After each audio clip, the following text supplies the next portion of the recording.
हम पढ़ रहे हैं कक्षा 8 की गणित। यूनिट नंबर आपकी है 12, जिसका नाम है गुणनखंड, अर्थात इंग्लिश में इसको बोलते हैं फैक्टर। देखिए, गुणनखंड का अर्थ क्या है, जिसमें से आपसे पूछ रहा है कि समान गुणनखंड और बताना।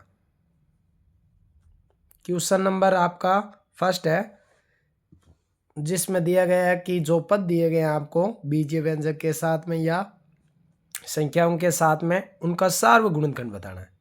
तो देखिए, हम इन्हें सॉल्व करके बताते हैं कि गुणनखंड किस प्रकार से करते हैं। अभाज्य गुणनखंड या एक खंडनीय के रूप से भी इसको जाना जाता है।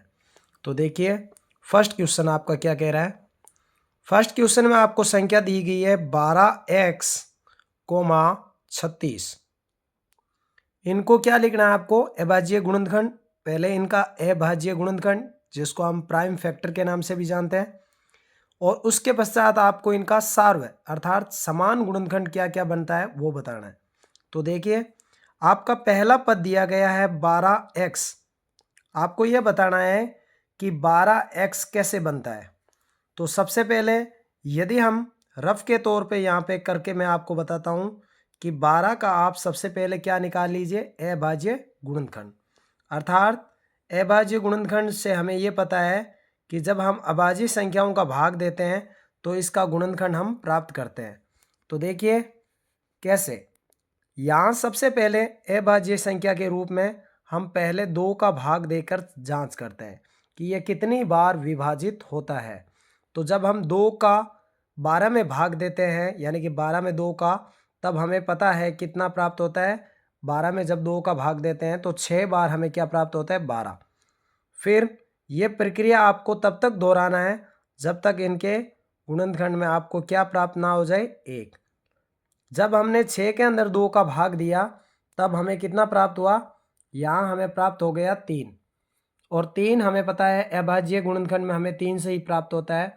अर्थात हम लिख सकते हैं कि 12 का गुणनखंड, यानी कि ये जो फैक्टर होता है 2 की 2 से गुणा, यानी कि गुणनखंड, तो हमें प्राप्त होता है 4। और 4 का पहाड़ा जब हम 3 बार बोलते हैं तो 12। अर्थात हम ये इस 12x के स्थान पर क्या लिखेंगे, 2 गुणा 2 गुणा 3। और यहाँ x हमें कितनी बार दिया गया है, 1 बार, तो हम यहाँ लिखेंगे इसके गुणनखंड में x। यही प्रक्रिया आपको 36 के गुणनखंड में आपको बताना है, तो हम लिखेंगे 36।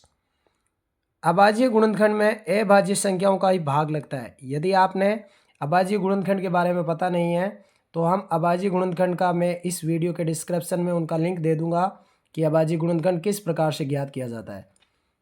यदि आपने हमारा वो वीडियो नहीं देखा है तो वहाँ जाकर आप सीखें कि अभाज्य गुणनखंड कैसे ज्ञात करते हैं। और यदि आप हमारे चैनल पर नए हो तो इसे सब्सक्राइब जरूर करें। जब 36 के अंदर हम 2 से विभाजित करते हैं, अर्थात 2 का भाग देते हैं, तो हमें भागफल में क्या प्राप्त होता है, 18। ये प्रक्रिया आपको तब तक दोहराना है जब तक 2 से विभाजित होता है। 18 में हम 2 का भाग दे सकते हैं। कैसे दे सकते हैं, क्योंकि इसके इकाई का अंक क्या है, आपका 8। और 2 का विभाज्य का नियम आप सभी को पता है कि ऐसी संख्या जिसमें इकाई का अंक क्या हो, 0, 2, 4, 6, 8 हो, तो उसमें 2 का भाग लगता है। अर्थात 2 का भाग देने पर यह भागफल में हमें कितना प्राप्त होता है, 9। और 9 में हमें पता है कि 3 का भाग लगता है, अर्थात 3 से विभाजित होता है कितनी बार, 3 बार। और 3 में 3 आता है 1 बार। यहाँ हमें गुणनखंड के रूप में जो अभाज्य प्राप्त हुआ है गुणनखंड, तो वो क्या प्राप्त हुआ है, 2 आया 2 बार और 3 आया 2 बार। अर्थात हम लिखेंगे 2 गुणा 2 गुणा 3 गुणा 3। इसके अंदर आपको बीजीय व्यंजक के जो पद है उसमें आपको बीजीय व्यंजक यानी कि चर और अचर नहीं दिया गया है, तो सिर्फ अचर का दिखाई दे रहा है, तो हम इसे लिख लेते हैं। फिर आप लिखेंगे 12 व 36 का सार्व गुणनखंड, सार्व गुणनखंड कितना प्राप्त हुआ आपको। तो देखिए, यहाँ भी 2 बार प्राप्त है, यहाँ भी 2 बार है, अर्थात इस 2 का क्या बन रहा है, यहाँ पे पेयर यानी कि युग्म बन रहा है। तो हम लिखेंगे 2 गुणा 2 और 3 का एक पेयर यानी कि जोड़ा बन रहा है, तो हम लिखेंगे 3। यहाँ x आपको प्राप्त है, तो x यहाँ पे x नहीं है तो हम x को ले नहीं सकते। यहाँ 3 शेष रहा तो यहाँ पर 3 नहीं है, तो हम कह सकते हैं कि इसके हमने 3 जोड़े यानी कि पेयर 3 युग्म बनाए। तो जिसको हमने लिखा, तो इनकी गुणा करके लिख दीजिए। 2 को 2 से किया 4, 4 को 3 से किया 12। तो इस प्रकार से हमें 12 यानी कि 12 व 36 यानी कि 12x व 36 का गुणनखंड कितना प्राप्त हुआ? तो 12x व 36 का सार्वय गुणनखंड कितना प्राप्त हुआ? 12 प्राप्त हुआ। तो आइए दूसरा क्वेश्चन पढ़ते हैं इसका। सेकंड क्वेश्चन में आपको दिया गया है क्या? 2y कोमा यहाँ दिए गए हैं 22xy। तो देखिए सबसे पहले हम 2y का प्राप्त करते हैं। तो हमें ये पता है 2y को हम क्या लिख सकते हैं? 2 गुणा y, क्योंकि इनका एक के रूप में भी हम लिख सकते हैं, 1 गुणा 2 गुणा y भी लिख सकते हैं। तो एक तो लिखने का आवश्यकता नहीं होती है, क्योंकि सभी के गुणनखंड में जब हमारे पास एक शेष रहता है तो हम इसे ही दर्शाते हैं। सेकंड आपका जो पद दिया गया है वो दिया गया है 22xy। तो 22 हमें पता है 2 गुणा 11 से प्राप्त होता है। तो 11 दुए 22, यहाँ x एक बार है और y एक बार है, तो हम लिखेंगे x गुणा y। यदि मैं इसकी सार्वय गुणनखंड की बात करूं तो हम लिखेंगे कि सार्वय गुणनखंड हमें क्या प्राप्त हुआ? तो सार्वय गुणनखंड देखिए 2 का एक युग्म बन रहा है, अर्थात 2, और यहाँ पे आपका y एक बार है, y एक बार, तो y लिखेंगे। यहाँ जो शेष आपके 11 और x है ये नहीं ले सकते। क्यों?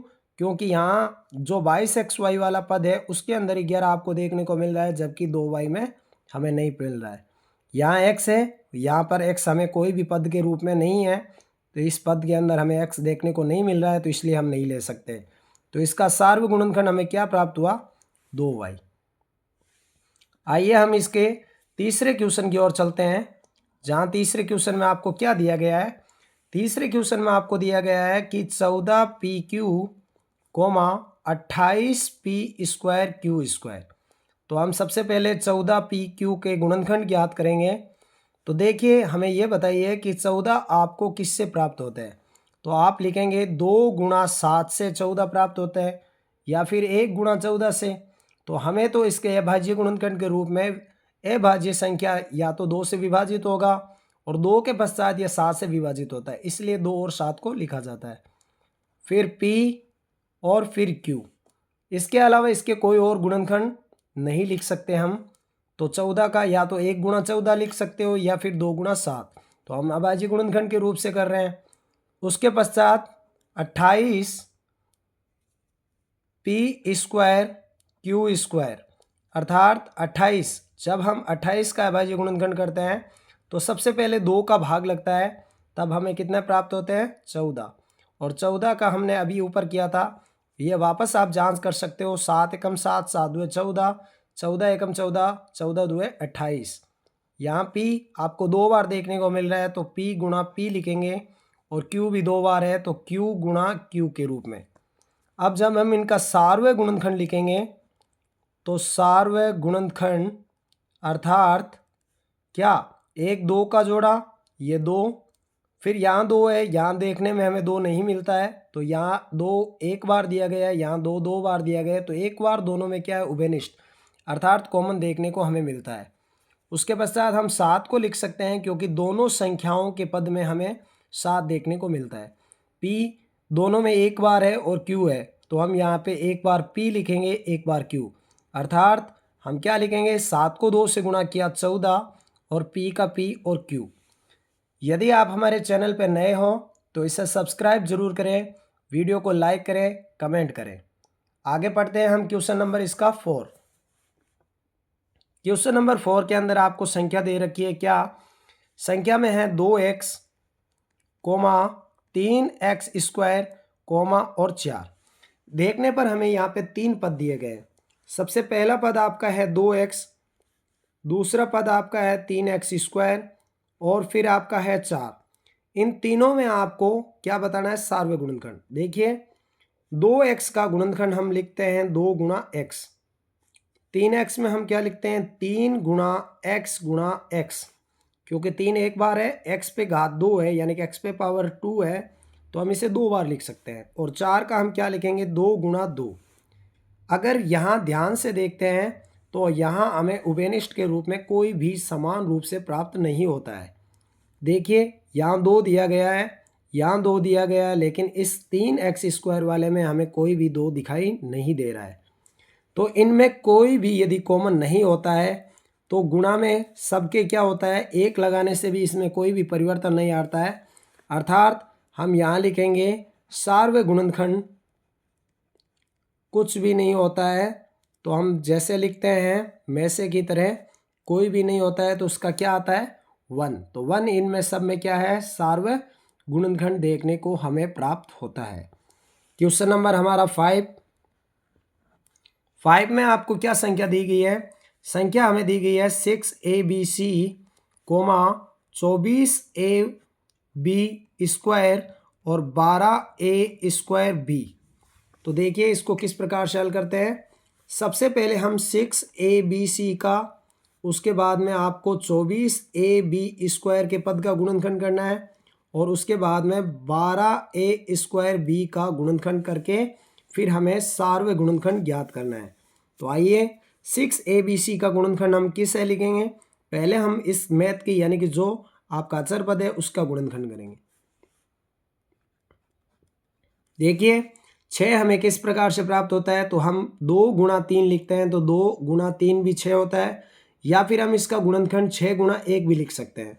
लेकिन हमने जब समान देखना होगा तब हम इसको अभाज्य गुणनखंड के रूप से करते हैं।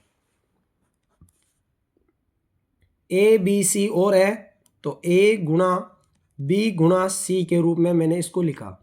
24 है, 24 के अंदर सबसे पहले जब हम 2 का भाग देते हैं तो हमें कितना प्राप्त होता है 12। 12 के अंदर फिर 2 का भाग देते हैं तो प्राप्त होता है 6। 6 में फिर 2 का देते हैं तो आता है 3 और 3 के अंदर 3 का भाग देते हैं। अर्थात 24 का जब अभाज्य गुणनखंड निकालते हैं तो 2 गुना 2 गुना 2 गुना 3 प्राप्त होता है। यदि आप चाहें तो इसके उत्तर की जांच कर सकते हैं। 2 के 2 से गुना करके देखिए 4, 4 के इस 2 से गुना करेंगे तो 8 और 8 के इस 3 से गुना करेंगे तो 24। इसी प्रकार से आप इनके क्या चर पद के बारे में देख लीजिए। तो ए एक बार दिखाया गया है तो गुणा में ए लिखेंगे और बी 2 बार दिखाया गया है तो आप बी गुणा बी के रूप में लिखेंगे। इसी प्रकार से 12a² है तो देखिए यहाँ 6 का दुगुना, यहाँ 12 है और 12 का दुगुना 24 है, तो इसके आधार पर हम लिखेंगे 12 का क्या होता है अभाज्य गुणनखंड, पहले 2 का भाग लगता है, फिर आता है 6, फिर 2 का लगता है और फिर 3 का। आप इस प्रकार से उत्तर की जांच भी कर सकते हैं। 2 को 2 से किया 4, 4 को 3 से किया 12। यहाँ पर ए आपको 2 बार देखने को मिल रहा है और बी आपको 1 बार। तो जब इनका हम सार्वय गुणनखंड लिखेंगे तो इनका सार्वय गुणनखंड इन तीनों पदों का क्या प्राप्त होगा। देखिए 2 यहाँ 1 बार है, यहाँ 3 बार है, यहाँ 2 बार। यदि ध्यान से देखा जाए तो तीनों में 1 बार समान रूप से हमें 2 देखने को मिलता है। उसके पश्चात 3 की अगर मैं बात करूँ तो 3 यहाँ 1 बार देखने को मिल रहा है इस पद में, 24ab² में भी 1 बार और 12a² में भी 1 बार। तो अर्थात हम समान रूप से तीनों के गुणनखंड में 3 हमें समान रूप से मिलता है। यहाँ ए 1 बार, यहाँ इस 24ab² में भी ए 1 बार और 12a² में 2 बार। तो यहाँ यदि देखा जाए तीनों में तो समान 1 बार आपको ए दिख रहा है। बी की यदि मैं बात करूँ तो इसमें देखिए बी 1 बार, इसमें बी 2 बार और इसमें 1 बार, तो हम लिखेंगे बी। यहाँ आपको सी देखने को मिल रहा है लेकिन इनमें सी नहीं है तो हम नहीं लिखेंगे। तो हमारा सार्वय गुणनखंड क्या प्राप्त हुआ, 2 को 3 से किया 6 ए बी। तो अर्थात हम कहेंगे इन तीनों पदों में आपका सार्वय गुणनखंड क्या प्राप्त हुआ, 6ab के रूप में प्राप्त हुआ। आइए आगे नेक्स्ट क्वेश्चन में 7वें में हम चलते हैं। क्वेश्चन नंबर 7 इसका फर्स्ट का सॉल्व करते हैं। 7 नंबर में आपको संख्या दी गई है पद के रूप में 10pq, 20qr, 30rp के रूप में। तो 3 यहाँ पे आपको पद देखने को मिल रहा है। इन तीनों का हम जब अभाज्य गुणनखंड के रूप से हम निकालेंगे तो 10pq का क्या गुणनखंड बनता है, 10 हमें कैसे प्राप्त होता है, तो सभी को पता है 2 गुना 5 से 10 प्राप्त होता है। तो यहाँ हो गया p और q इनका पद के रूप में। यहाँ आपको दिया गया है 20qr, तो हम लिखेंगे 2 गुणा 5, 5 को 2 से किया 10, 10 को 2 से किया 20, अर्थात q गुणा r।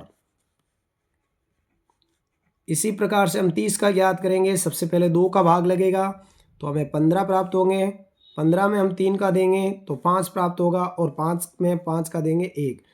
ये देखिए जांच कीजिए, 5 को 3 से किया 15, 15 को 2 से किया 30, तो ये वापस हमें प्राप्त हो जाना चाहिए। वैसे हम 30 को 3 गुना 10 भी लिख सकते हैं और 3 का 3 लिखेंगे, 10 का 2 गुना 5 के रूप में भी हम ज्ञात कर सकते हैं। यहाँ R गुणा P। यदि सार्वत्रिक गुणनखंड की बात करूँ मैं, तो यहाँ आपको समान रूप से जो दिख रहा है वो ज्ञात करना है। 2 एक बार, 2 2 बार, 2 एक बार, तो यहाँ समान उभयनिष्ठ के रूप में हमें 2 प्राप्त हुआ। उसके पश्चात 3 यहाँ देखने को मिल रहा है। इनमें 3 आपको 20Q में नहीं प्राप्त हो रहा है और 10 में भी नहीं हो रहा है। 5 तीनों में समान है तो 5 लिखेंगे। P इसमें देखने को मिल रहा है, इसमें नहीं है, इसमें है। Q इसमें भी समान है, इसमें भी समान है और इसमें Q नहीं है। R इनमें है तो अर्थात हम लिखेंगे कुछ भी नहीं है तो हम लिखेंगे यहाँ 1 लिख के मैंने लिख दिया है। तो यहाँ समान नहीं है तो 2 गुना 5 आपका 10 के रूप में प्राप्त हो गया है। तो इसी प्रकार से आपका क्वेश्चन नंबर फर्स्ट के रूप में अंतिम जो 8 नंबर पे है उसका हम ज्ञात करते हैं। यदि आप हमारे चैनल पर नए हो तो इसे सब्सक्राइब जरूर करें। आइए देखते हैं अंतिम और क्वेश्चन इसका 8 नंबर। 8 नंबर में आपको संख्या दी गई है क्या, 3x² y³। उसके बाद में आपको दिया गया है 10x³ y² और 6x² y² z के रूप में। तो आइए इसको सॉल्व करते हैं। पहली पद के अंदर आपको क्या दिया गया है, फर्स्ट के अंदर 3x² y³ अर्थात 3 का 3, x 2 टाइम यानी कि 2 बार और y 3 बार आपको दिया गया है। तो ये मैंने इसको प्राइम फैक्टर अर्थात अभाज्य गुणनखंड के रूप में लिखा। नेक्स्ट आपका पद है वो क्या है, 10x³ y²। तो 10 का गुणनखंड हमें सभी को पता है 2 गुना 5 यानी कि 10 के रूप में अभाज्य के रूप में लिखते हैं। उसके पश्चात x 3 बार और y आपको 2 बार।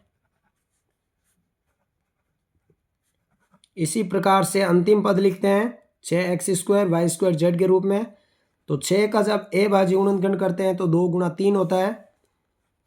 x का 2 बार x, यहाँ x पे पावर 2 दिख रहा है, y पे पावर 2, तो y गुना z।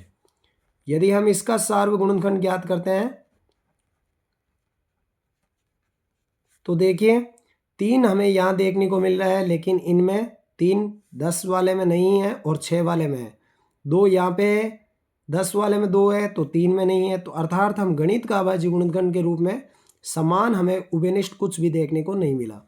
यहाँ x 2 बार है, x 3 बार है, x 2 बार, तो 2 बार हमें x पे पावर 2 देखने को समान मिला। y 2 बार, y 2 बार और y 3 बार है अर्थात y भी 2 बार समान रूप में। z यहाँ इन दोनों में नहीं देखने को मिल रहा है, इसमें है। तो हमारा उभयनिष्ठ क्या आया, x² y²। तो इसी प्रकार से हमने क्वेश्चन नंबर फर्स्ट आपका कंप्लीट किया। कक्षा 8 का चैप्टर नंबर 12.1 अर्थात 12.1 अध्याय यूनिट नंबर। तो यदि हमने इसको संपूर्ण रूप से पहले अध्याय को पढ़ने का 12.1 का हमने पढ़ाई कंप्लीट की है। और यदि आप हमारे चैनल पर नए हो तो वीडियो को लाइक करें, शेयर करें, कमेंट करें। धन्यवाद।